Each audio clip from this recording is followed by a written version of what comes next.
জুবিন গাৰ্গৰ লগত 2016 পৰা গান গোৱা পাঞ্চনা বৰাই আজি জুবিনদাৰ বিষয়ে কি কয় কান্দি উঠিলি সনাবোৰত আহি আপুনি জানি আচৰিত হ'ব।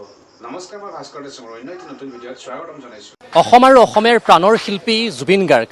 এই মুহূৰ্তত জুবিন গাৰ্গক হেৰুৱাই প্ৰতিগৰাকী অসমীয়াই উচুপি উঠিছে। সকলোৱে জানিছে যে কাহানিও উভতি নহাৰ বাটেৰে গ'লগৈ আমাৰ প্ৰাণৰ শিল্পী হিয়াৰ আমঠু জুবিন গাৰ্গ। এই মুহূৰ্তত মই সোণাপুৰৰ সেই ঠাইত উপস্থিত, যি ঠাইত সমাধিস্থ কৰা হৈছে, যি ঠাইত জুবিন গাৰ্গৰ যি নশ্বৰ দেহ অনাদি অনন্তকাললৈ হৈ পৰিছে।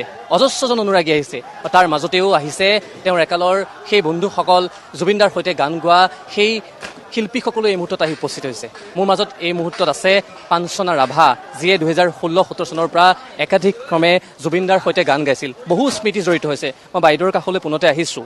2016-17 চনৰ পৰা জুবিনদাৰ সৈতে আপুনি একেলগে গান গাইছিলে। পাঞ্চনা গানটো আমি সকলোৱে শুনিছোঁ, হয়তো সেই গানটো আপোনাৰ নামতেই তেওঁ নামকৰণ কৰিছিল। তেওঁ আজি আমাৰ মাজত নাই। আপোনাৰ ইমান দুখ লাগিছে, প্ৰতিগৰাকী অসমীয়াৰ সিমান দুখ লাগিছে। এই মুহূৰ্তত আপোনাৰ জুবিনদাৰ সৈতে মধুৰ সেই স্মৃতিসমূহৰ ভিতৰত কি মনলৈ আহিছে বাৰু? দাদা গ'ল, কিন্তু দাদা হিৰে হিৰে আমাৰ তেজে তেজে থাকিব, সেইটো একেবাৰে সত্য। যেতিয়ালৈকে অসমীয়া জাতি থাকিব, দাদা থাকিব।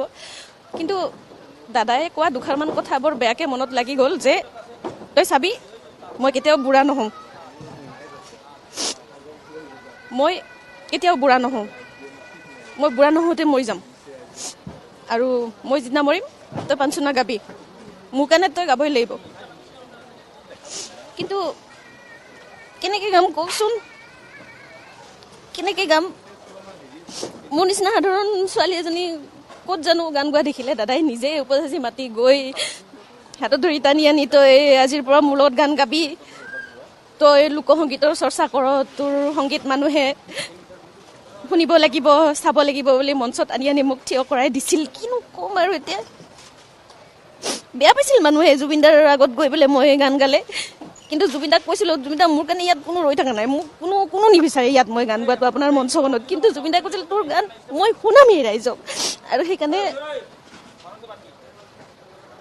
কাঞ্চনজংঘা চিনেমাখনত মোৰ নামটোকে ৰাখি পাঞ্চনা গানটোক এটা বেলেগ মাত্ৰা দি পেলাই দাদা মহাপ্ৰস্থান।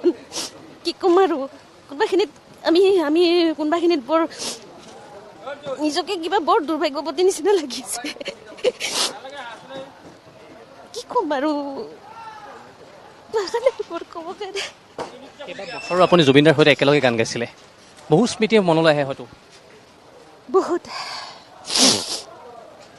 বহুত হাঁহি ধেমালি ফূৰ্তি, গালি খপনি খং, বহুত স্মৃতি আছে। কিন্তু ক'ম, জুবিনদা আৰু গৰিমাবাৰ বহুত চবে কৈছিল যে তেওঁলোকে কাজিয়া কৰে নেকি, তেওঁলোকৰ মানে এনেকুৱা ধৰণৰ হেৰি আছিল। কিন্তু মঞ্চত জুবিনদা আৰু গৰিমাবাৰ সৰু সৰু সেই প্ৰেম, সেই হাঁহি ধেমালিৰ কিমান যে মুহূৰ্তৰ মই সাক্ষী, মই আজি কাকো ক'ব নোৱাৰো এইবিলাক কথা। জুবিনদাৰ হাঁহি উঠিছে, কাকো ক'ব নোৱাৰে। গৰিমাবাৰ মুখৰ ওচৰলৈকে গৈ জানো এনেকে এনেকে এনেকে বুলি কৈ গৰিমাবাৰ ওচৰত ঠিকছে হাঁহি মেলি আহি মঞ্চত আকৌ গান আৰম্ভ কৰি দিয়ে। এই মধুৰ ক্ষণবোৰৰ আপুনিও সাক্ষী। এনেকুৱা বহুত কথাৰ সাক্ষী আছোঁ। আৰু কি ক'ম, বৰ ডাঙৰ ডাঙৰ কথা দুটামান কৈ গৈছে, যিটো মই এতিয়া এই মুহূৰ্তত মই ক'ব বিচৰা নাই। আৰু দাদাই মোক নিজৰ ছোৱালী, নিজৰ ভগ্নী বুলি জ্ঞান কৰিছিল। গতিকে দাদাই কোৱা সেই কথাবিলাক মৰমে মৰমে উপলব্ধি কৰি আগবাঢ়ি যাম বুলি কথা দিছোঁ। আৰু এতিয়া জুবিনদাৰ আমি আদৰ্শসমূহ জীয়াই ৰাখিব লাগিব। আমি নৱপ্ৰজন্মই জুবিনদাৰ সেই যি আদৰ্শৰে তেওঁ কৈছিল, এটা জাতিৰ কথা তেওঁ উল্লেখ কৰিছিল, আমাৰ অসমীয়া জাতিৰ কথা কৈছিল, বৰ অসমৰ সপোন দেখিছিল।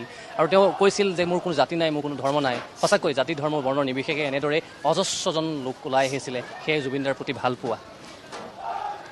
অসীম অপাৰ কি বুলি ক'ম, আজি শব্দ মোৰ নাই যে দাদাই কাকো কেতিয়াও হিন্দু, মুছলিম, গাৰো, ৰাভা, বড়ো এনেধৰণে কেতিয়াও নাভাবিলে, কেতিয়াও বিচাৰ কৰা নাই। কেৱল মানুহ, আশে পাশে থকা মানুহ, দূৰৰ মানুহ, য'তেই মানুহ দেখিছে চবৰে কেৱল কেয়াৰ লৈছে, তহঁতে ভালে আছে নহয়। কিন্তু তেওঁ নিজে যে অকণমান শেষৰ ফালে কিমান দুৰ্বল হৈ আহিছিল, সেই বস্তুটো মই দূৰত থাকিও আজি 2 বছৰ ধৰি মই দাদাৰ পৰা দূৰত মানে কি, মই লগত যোৱা নাই, মই মঞ্চলৈ যোৱা নাই। মোৰ বিশেষ মোৰ পাৰিবাৰিক মোৰ কিছু হেৰি আছে যে মোৰ সৰু ল'ৰা এটা আছে। গতিকে দূৰৰ পৰাই মই জানিছিলোঁ যে তেওঁৰ স্বাস্থ্যৰ যত্ন লোৱাটো অতি জৰুৰী হৈছিল। বাৰে বাৰে ফোনত কৈছিলোঁ দাদা আপুনি মঞ্চ এৰক, আপুনি মঞ্চ এৰক, আপুনি জনসমাগম এৰক, আপুনি ষ্টুডিঅ'ত বহি আপুনি কেৱল গান কৰক। মই বাৰে বাৰে বাৰে বাৰে ক'লোঁ, মোক এষাৰ কথাই ক'লে, তই মোৰ কাৰণে বেছি চিন্তা কৰ, তই পাগল নকৰিবি মোক, তই মোৰ কাৰণে বেছি চিন্তা কৰ, ইমান বেছি চিন্তা নকৰিবি। মোক কৈছোঁ নহয়, তই নিজৰ কাম কৰ, এনেধৰণে গালি পাৰি। কেতিয়া কথা হৈছিল আপুনি দাদাৰ সৈতে? আজি এমাহমান আগত মোৰ দাদাৰ সৈতে কথা হৈছিল। মই নাজানো দাদাই যে বাহিৰলৈ যাব ওলাইছে, সেই কথাটো মই নাজানো। কেৱল মোক কৈছে, ৰৈ ৰৈ বিনালেৰ কাম চলিছে, চিনেমাৰ কাম চলিছে, তই আহি চাবি, আৰু সৰু সুৰা কিবা গাব থাকিলে তোক মই গুৱাই দিম, তই আহিবি। তেতিয়া মই ক'লোঁ, হ'ব দিয়কচোন, আপুনি কামখিনি কৰি থাকক, এদিন মাজ ৰাতি মাতিছে, তই আহচোন। তেতিয়া মই ক'লোঁ, আপুনি এই ৰাতিখন শুব হৈছে, এতিয়া আৰু আমি নাযাওঁ, আমি গ'লে আপুনি গোটেই ৰাতি পোহৰ কৰি দিব কথা পাতিয়ে, কাৰণ আমি গ'লে আমাক সদায় ৰাতি পোহৰলৈকে বহুৱাই ৰাখে। চিনেমাৰ কথা কয়, নাটকৰ কথা কয়, গানৰ কথা কয়, মিউজিক কৰিছোঁ তই শুন, নাটকৰ কাম কৰিছোঁ এনেকৈ শুনচোন, এনেকৈ ডকুমেণ্টাৰীৰ কথা ভাবিছোঁ। মোৰ লগত এখন ডকুমেণ্টাৰীৰ কথা দাদাই লাষ্ট মমেণ্টত মোৰ লগত এখন ডকুমেণ্টাৰীৰ কথা দাদাই মোৰ লগত আলোচনা কৰি আছিল, আৰু সেইবিলাক সপোন হৈয়ে থাকিল। বহু সপোন থাকিলে, তেওঁ ৰৈ ৰৈ বিনালে এটা সপোন আছিলে। এতিয়া সেই সপোনটো আমি অসমীয়া ৰাইজে, অসমবাসী ৰাইজে পূৰ কৰিব লাগিব, নহয়নে বাৰু? পূৰ কৰিবই লাগিব। আৰু তেওঁ যে এইবিলাক যে কথা কয়, মোৰ কোনো জাতি নাই, মোৰ কোনো ধৰ্ম নাই, এনেকৈ ধৰণে যদি আমি আগবাঢ়িব পাৰোঁ, তেতিয়াহ'লে নিশ্চয় অসমখন ভাল হ'ব বুলি মোৰ মানে আজি বিশ্বাস হৈছে। আৰু কাৰণ ইমানবিলাক মানুহ আমি একলগ হৈছোঁ আজি ইয়াত। মোৰ পানী বটলটো তুমি খাইছা, তোমাৰটো মই খাইছোঁ, ই খাইছে, চবকে হেল্প কৰি আজি দাদাৰ ওচৰত গোটেই সোপাই আমি থিয় হৈ আছোঁ। জীয়াই থাকোঁতে যিটো সপোন দেখিছিলে সেইটো বাস্তৱ আমি দেখিছোঁ, তেওঁ নথকাৰ অৱস্থা আমি দিবলৈ পালোঁ। একদম বহুত, আৰু সেইখিনি দাদা কৰি দেখুৱাই গ'ল। আৰু আমি কিমান দূৰলৈকে তেওঁৰ এই আদৰ্শটো ধৰি ৰাখিব পাৰোঁ, সেইটো আমাৰ ওপৰত এতিয়া ডিপেণ্ড কৰিব। আমি কিমান আৱেগিক বা আমি কিমান মানে স্থবিৰ হৈ পেলাই এই কথাটোক ধৰি ৰাখিব পাৰিম কিমান দিনলৈকে, সেইটো আমাৰ ওপৰতহে ডিপেণ্ড কৰিব। এতিয়া দুদিনতে উটি ভাঙি যদি যাওঁ, তেতিয়াহ'লে আমি অসমীয়া জাতিয়ে নহয়, মই ক'লোঁ। এয়া পাঞ্চনা ৰাভা, তেওঁক লোকগীতৰ চৰ্চা কৰি থাকোঁতে জুবিন দাই মাতি আনি মঞ্চত তেওঁৰ সৈতে গান গাইছিল। তেওঁ কৈছে, আৰু কাঞ্চনজংঘাৰ যি পাঞ্চনা শীৰ্ষক গীতটো, সেই গীতটো আপোনালোকে জানেনে? এখেতৰ নামতেই, পাঞ্চনা ৰাভাৰ নামতেই সেই পাঞ্চনা গানটোৰ তেওঁ নামাকৰণ কৰিছিল।